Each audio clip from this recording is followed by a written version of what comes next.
What is going on, guys? Mike here with Chit Chat Gaming. So today I just want to kind of talk a little bit about my experience with Bright Memory Infinite. Now, if you're not familiar with this game here, it actually released, which I didn't know this, apparently it released back in 2019 for early access on PC. It was also available, which I did look up and did see it on my phone. It's also available for mobile. That came out between it was sometime in 2019 or 2020, so it's been out for quite some time, but it was only like a 1 hour episode kind of type of deal here. And actually released, because I was telling my stream about this as well too, how it actually originally released. It was kind of shown during the very beginning of the Xbox Series S and X to kind of show off its gameplay and such as well too for the actual game. And they did release it around that time as well too. Like I said, during early access, it was only an hour long, but now it has definitely been extended to about a 2.5 hour, maybe a little over 2 hour game here. I completed it, and it's available on Xbox Series X and S, the PlayStation 5, and Nintendo Switch, believe it or not, and also of course on PC. If you bought or if you took part in the original Bright Memory early access, you actually get access to Bright Memory Infinite as well here too. So basically the game is more of a first-person shooter with some melee elements. I kind of look at it as I see a lot of Crysis as far as the gunplay goes, but with the other melee elements and stuff, I definitely see games like Shadow Warrior. I see games like Devil May Cry, all that mixed into one here. And basically what it is, you're taking control of Shelia, I believe it is here, that's her name. And really what happens here is that this whole ancient world here, there's this big huge black hole,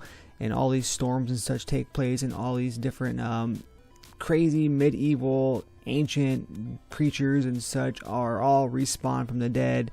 And basically your goal is to basically help save the village area as well here too. So again though, if you're into, like I said, like the Devil May Cry, the Crysis, a little bit of everything mixed up, Shadow Warrior, etc., it's definitely a lot of fun. Single player, very short, like I said, about 2.5 hours long, or maybe not even that long, a little over 2 hours.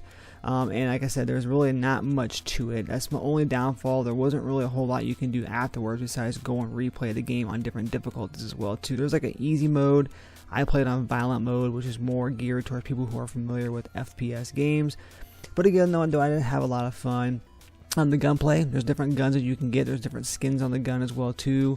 There's crazy different skins for Shelia as well too. Definitely some waifu skins here, as there's some skins with her like in a bathing suit and so forth. So some people may get into that. For me personally, I didn't really bother me. I didn't play it with that. I just played it normally here. So different skins that you can get for the weapons, for the melee weapons, and for the actual guns themselves.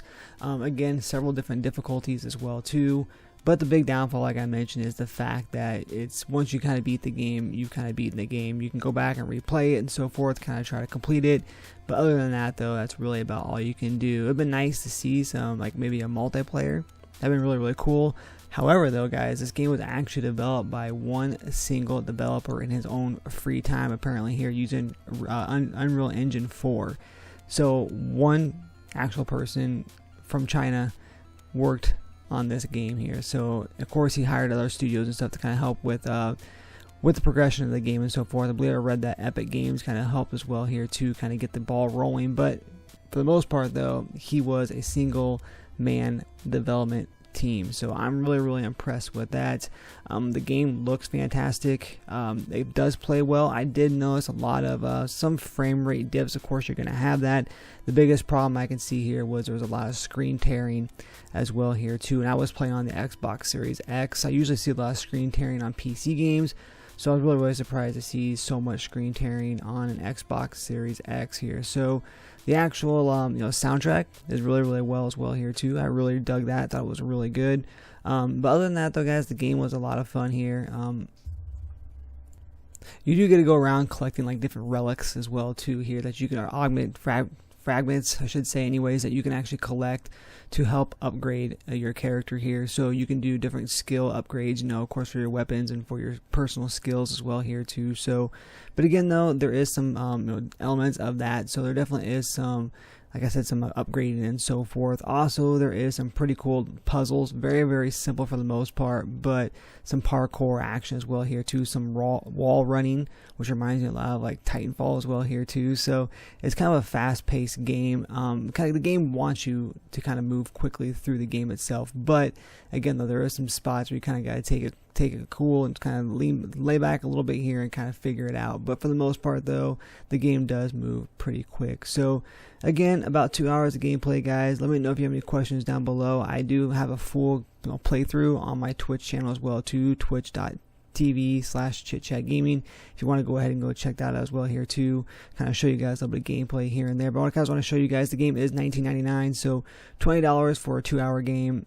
Not bad. If anything, you're just kind of supporting the development team. So again, though, this is a kind of more like a sequel to the original Bright Memory here. It's an add-on. They didn't really make like an episode 2 or a Bright Memory 2. They kind of add on to it and call it Bright Memory Infinite. So again, if you're interested, once again, $19.99, available pretty much on all platforms.